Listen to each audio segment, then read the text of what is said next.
Hey, what's up, guys? Here on the Fire Sports Pod, where everything we do here is fire. You guys know the drill. So let's get right to the YouTube show I have for you guys here on the Fire Sports Pod. Let's get right to it. We got two segments for you guys here today.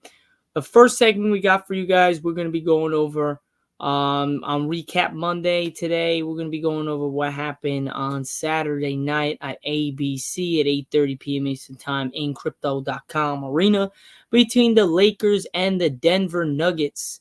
If you guys did not hear and you're living under a freaking rock, LeBron James, King James himself, has surpassed 40,000 career points in the NBA at his age of 39 years old, 21st season in the NBA.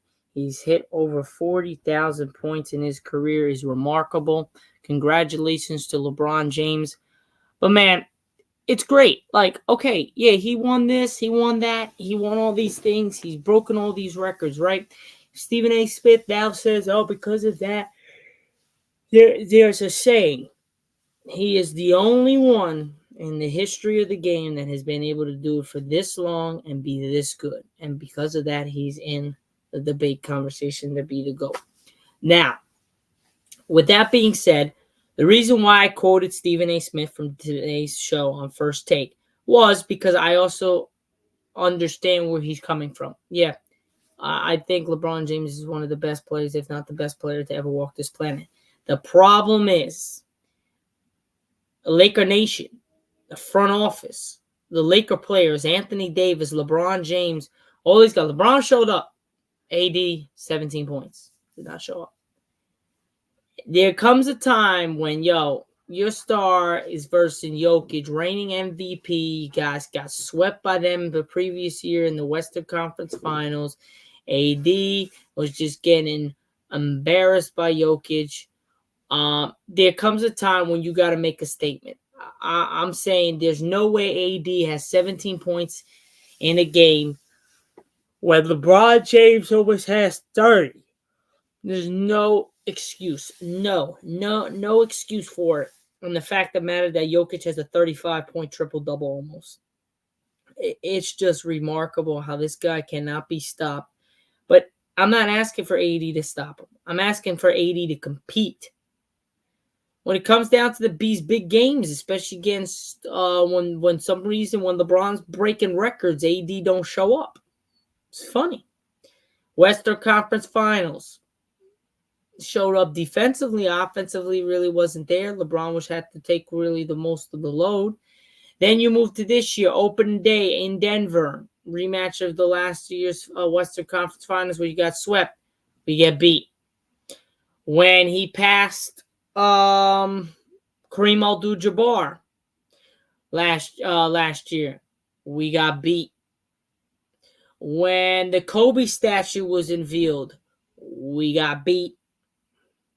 When, case in point, Saturday night, 40,000 points, we got beat. So the Lakers, for some odd freaking reason, cannot get anything going when LeBron is breaking records. I don't understand it. I really don't.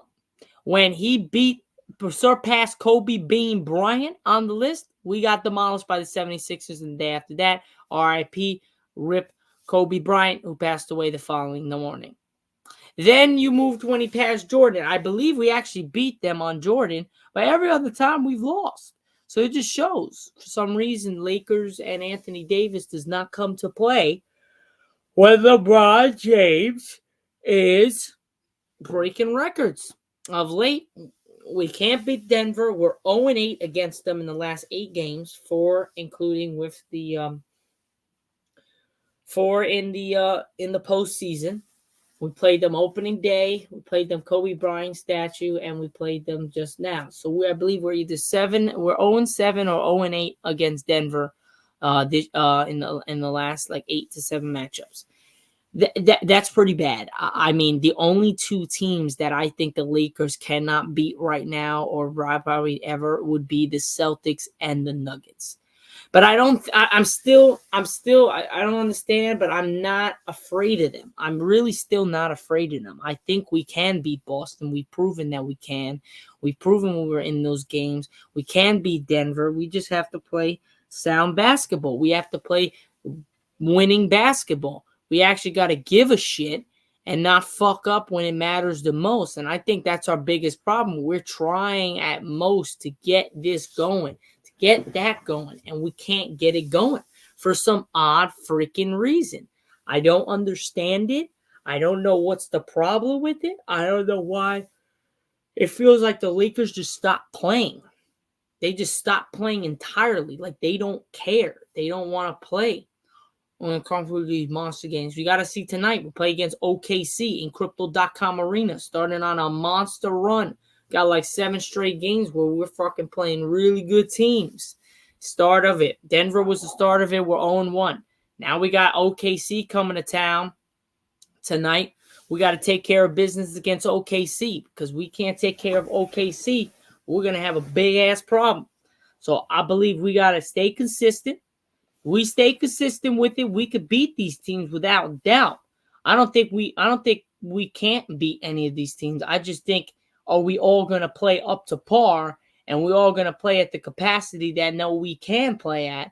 Then there's a different story where we'll be held to see. But if we can't even play and we can't even stop Jokic, I mean, we were playing really good defense, Jokic, in the first half. Second half, even the fourth quarter started, oh my God, it was like, what the fuck? The shit hit the barn, and Jokic was just going off. He did that one-legged fadeaway step back at the end of the buzzer just to throw it up there and made it. Dude, no one can stop Jokic. You can only hope to contain him. You can't stop him. You got to hope to contain him. And every time we hope to contain him, he goes off. Jokic is a problem for us, but the only person I think in the NBA that is suited to stop or at least defend Jokic and prevent him from scoring every damn time is Anthony Davis, and he got a lousy 17 points in that matchup when he hit 40,000. I just think that's embarrassing.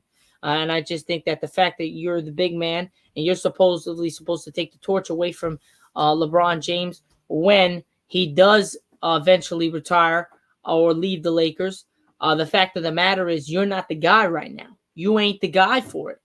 And it's saddening and sickening to say, but you are not the fucking guy for it. And I don't understand what's the problem here. If you guys got any news with the Anthony Davis on why for some reason I don't know if he's jealous. I mean, I know when he did pass Kareem, he didn't stand up because we were losing. So I don't know if he's jealous or something, but if it's jealousy, man, he's gotta change that. That's not a good look for him. But I could be wrong. You never know. And it's just an inconsistency. We're either getting outplayed or we're getting outcoached at the end of the games. And I think that might be the biggest problem that we have, is that we are trying to do too much and we get outcoached or outplayed instead of just doing simple basketball, moving the ball around, getting it to the shooters, getting it to the open guys, drive to the lanes, doing cuts and everything like that. I just think that's the problem. We're just not executing to the manner that we should be executing at. And that's really the blunt of our problems there. And if we can get that if we can get that rolling or get the ball rolling with that, then we'll be good to go. But that's an if, that's a when and an if, not a do. So we're not going to do it. It's an if we do it or when we do it. So it's not a definite. Let's see if we can adjust and get the job done. But all in all, congrats to LeBron James as he surpassed 40,000 mark, the first player to ever pass 40,000, which is absolutely ridiculous to think. I do not think in the history of basketball anybody is going to pass LeBron James for the amount of points that he scored. But he ended it on a layup. Nice spin move off Aaron Gordon. Lefty layup off the glass. He ended it on a layup to get 40,000 points. I think he missed that free throw, man. He had an and one to get 39,999, and I think he missed that missed that free throw on purpose just to get that 2-pointer to emphatically get 40,000 on the dot. And I think he finished with like 40,027 or something, or 26, something like that. So we're gonna be talking about it again and go 45,000. So that would be crazy. That means a couple more years. But I got him probably ending off at like 42,500, and that's probably never going to be even touched. I mean, Luka has shot at it because of his size and the way he's scoring the basketball now, but I don't know. I think LeBron James is in a category by himself forever. I don't think there's anybody going to be able to catch him now, present, future, or past that future. I don't think anyone's catching that. I don't really think so. So, other than that, we are going to move to our second segment here in the Fire Sports Pod. We're going to go to some sports stories. We got a lot of them. Don't forget to check out our TikTok on the Fire Sports Pod. We're going to be going over all these sports stories as well. So tune into that. They're going to be some good things. But man, first up in NCAA Division I women's basketball, we have Iowa star Caitlin Clark has become the NCAA Division I all-time leading scorer as she surpassed LSU's legend Pete Maravich's record. Clark's historic moment came on Sundays during the Hawkeyes regular season finale against the Ohio State Buckeyes. Maravich registered 3,667 points with the Tigers from 1967 to 1970, while averaging an astounding 44.2 points per game. Clark entered Sunday's game just 18 points away from taking his scoring crown, and the torch officially changed hands in the second quarter. Clark has been an sensational offensive weapon for Iowa all season, leading the nation in scoring with 32.2 points a game and 8.7 assists per game. Clark snapped Kelsey Plum's NCAA women's all-time scoring record at February 15th against Michigan when she recorded a program best 49 freaking points. She then snapped Kansas legend Letnet Woodhard's Division I scoring record. Wednesday now, the Iowa native trailed no player, more man across the NCAA than college basketball. So that's a pretty big milestone for Caitlin Clark. Good for her. Now, going to the NFL, we are going with the Vikings wide receiver Justin Jefferson. New deal expected to exceed $30 million annually.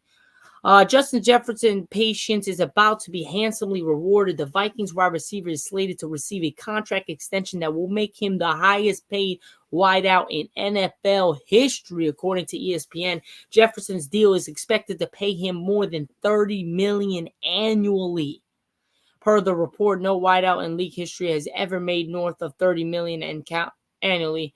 Dolphins wideout Tyreek Hill is only wide receiver that makes $30 million per year. Hill signed a 4-year, $120 million deal that included a $25.5 million signing bonus and a $72 million guaranteed. Expected that Jefferson's new contract will dwarf those numbers. Jesus Christ. But Justin Jefferson is the real deal. Just got to stay healthy this year. He was dealt with a lot of injuries, came back and was a beast. Now we are going into the commentator side of things in NFL and ESPN. Chris Morrison, an award-winning journalist who reported on NFL for ESPN for more than 3 decades, died Sunday morning at the age of 72. His family announced. Morrison joined ESPN in 1991 and was a regular contributor to the network's NFL shows and SportsCenter. He was a regular newsbreaker for ESPN, including the news in 2016 that questioned Peyton Manning was retiring from the NFL. In 2016, he received the Pro Football Writers of America's Dick McCann Award and was awarded during the Pro Bowl Hall of Fame's and in ceremony in August of last year. So, this man is a legend, R.I.P., rest in peace, and hearts and prayers go out to his family. A legend will be missed. Now, going to the NBA, the New York Knicks have lost just about everyone to this year for injuries. At some point this season, starters Julius Randle, OJ Anunoby, and Mitchell Robinson are all currently out of the lineup for the Knicks. Most of New York reserves have also missed time as well. The only thing holding them together lately has been their stellar play for the first time. All-star in my book, superstar Jalen Brunson, but even he isn't impervious to an injury wave. Less than 1 minute into Sunday night's game against the Cleveland Cavaliers, the Knicks star player went down Brunson came off a screen to take his first shot of the game, but landed awkwardly and collapsed to the floor. He was helped into the locker room from there, clearly in immense pain. Brunson appeared to have made no contact with another player in the process of falling to the ground.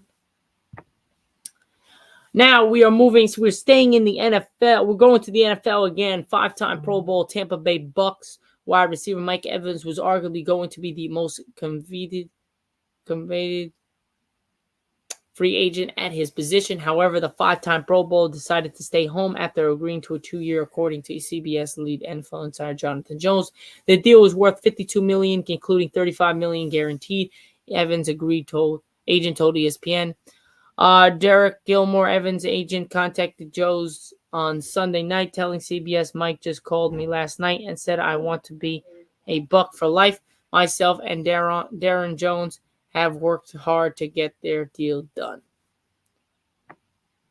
Now we are going to the MLB as veteran right-hander starter Zack Wheeler and the Philadelphia Phillies have agreed to a multi-year extension that will keep him in place beyond this winter or at the end of his original 5-year, $118 million contract. Wheeler's new deal is a 3-year pack worth $126 million that will begin next season. CBS Sports HQ insider Jim Bowden has confirmed Wheeler, who's turned 34 in late May, is headed into the MLB. His 10th MLB season, with 5th with the Phillies across his career. He's put up 87 and 63 record with a 3.45 ERA, but his time in Philly has been better, with a 43 and 25 record, with a 3.06 ERA and a Cy Young vote in there.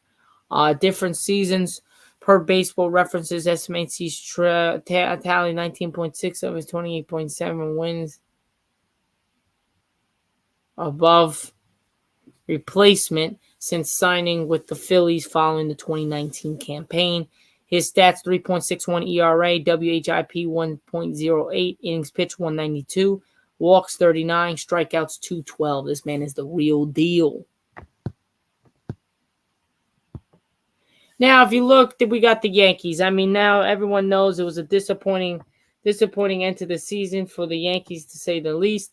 At an 82-80 record, the New York Yankees posted their worst record in a decade last season. They finished 4th place and missed the postseason, and came close to posting their first losing record since going 76-86 in 1992. Ace Garrett won the Cy Young Award, and Aaron Judge nearly matched 2022 62 home run pace when healthy, but the season was ultimately a disappointment. We understand very well that the last year was not anything anyone in their organization wants or demands or expects. The Yankees manager Aaron Boone said on the first day of spring training, and I would say we have poured into that ownership, to the front office, to the coaches and the staff, all the way to the players, that I do feel we have prepared properly. We're ready to roll, but again, we got to show you. And yeah, damn well you need to show us, Aaron Boone and the Yankees organization and players, because we're getting tired of watching these Yankees screw up every fucking time. Now, if you guys not hear what a heart-welding and emotional speech this was earlier today, as Philadelphia center Jason Kelce, a 6-time All-Pro center, has decided to retire after 13 years in the NFL. The future Hall of Fame center played his entire career with the Philadelphia Eagles after being taken in the 6th round in the 2011 NFL Draft. Kelce's play showed no signs of declining in 2023, as he still was selected as a first-team All-Pro for the 6th time in his magnificent career this past season, becoming the only center since the merger to earn 6 first-team All-Pro selections and a Super Bowl title. Kelce is the 5th career center in the NFL history with that many All-Pro selections. This man is going to be missed. I'm a Cowboys fan, but man, holy shit, this guy was really good. And now we move on to the Phoenix Suns in the NBA. Now, Phoenix is dealing with a lot of injuries always, but Phoenix Suns will be without All-Star guard Devin Booker for at least a week as he recovers from right ankle sprain. Perfectly athletic Booker missed the Suns' most recent loss to Oklahoma City Sunday night and will be shelved for 7 to 10 days as he heals the ankle. Booker sustained the injury in Phoenix's Saturday night loss to the Houston Rockets, where he appeared to stomp on O'Neal's foot as he was guarding Fred VanVleet. Booker immediately went down, grabbing his right ankle, and had a major limp as he immediately walked back to the locker room. So this is a good scenario for the Phoenix Suns. They do not have their superstar out for long in Devin Booker. They'll be getting him in 7 to 10 days.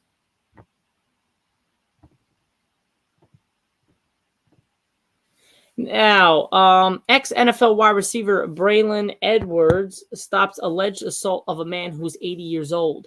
A man has been charged with attempted murder in a locker room attack at a suburban Detroit YMCA that was broken up by former NFL player Braylon Edwards. Braylon Edwards said he was just minding his business Friday when he heard a dispute about loud music at the recreation center in Farmington Hills. The noise escalates, then you can hear some pushing and shoving, and you know what the fighting sound looks like, Edwards told WTV TV. But once I heard the thud, that's when I got up and turned around. So this is a great gesture. You never know who's going to be out there to help you. You never know who you're going to walk in. Always stay humble, always stay happy, and always want company and always want help. Now, we got 3 more stories for you guys, and then we'll wrap up our show. The Denver Broncos have officially made the decision on the quarterback, Russell Wilson, as the franchise informed the veteran signal caller that he will be released after a league year begins on March 13th. Wilson signed a $245 million multi-year extension that was supposed to carry him through 2028 before even playing. He snapped for Denver, a decision which came back to bite the Broncos. Per NFL media, the Broncos will eat $39 million, but they avoid the $37 million guaranteed that will trigger for 2025. Per Front Office Sports, the Broncos will take on an NFL record $85 million in dead cap. The Broncos announced their decision with a joint statement from General Manager George Paton. And head coach Sean Payton. We spoke with Russell Wilson today to inform him of his release after the start of the league year.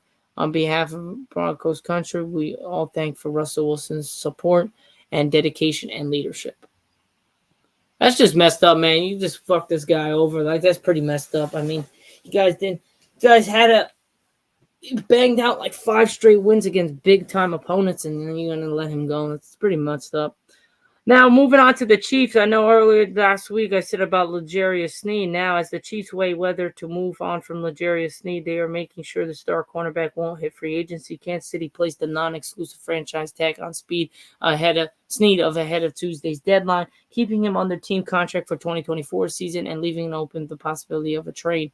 Just last week, the Chiefs granted Sneed permission to seek a trade info on the inside. Ian Rappaport reported with free agency looming Monday move ensures that if Sneed leaves Kansas City this offseason, the Chiefs will at least receive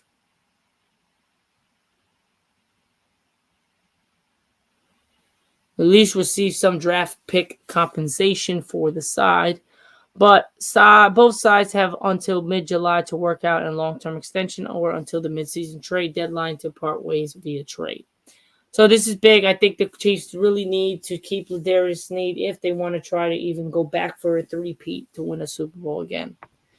Now, we are moving on to the last story. We are in the MLB as Josh Donaldson, a 3-time All-Star third baseman and winner of the 2015 American League Most Valuable Player Award, announced his retirement on Monday during the appearance on Sean Casey's The Mayor's Office podcast. It's sad because I'll not be able to go out there and play the game that I love anymore, Donaldson said, but it's also very happy time that I get to be around the family, the kind that take next chapter in my life. Donaldson, who's 38, appeared in parts of 13 big league seasons and suited up for 7 different clubs. He batted .261, .358, .489, .129 OPS plus, with said 279 home runs and 49.8 wins.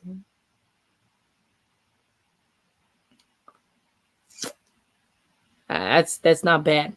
Above the replacement, according to baseball operations references calculations for context, the average third baseman in the Hall of Fame tallied 69.4 career wins over replacement. Yeah, he's there. This man was a beast. He just went off on the later parts of his career.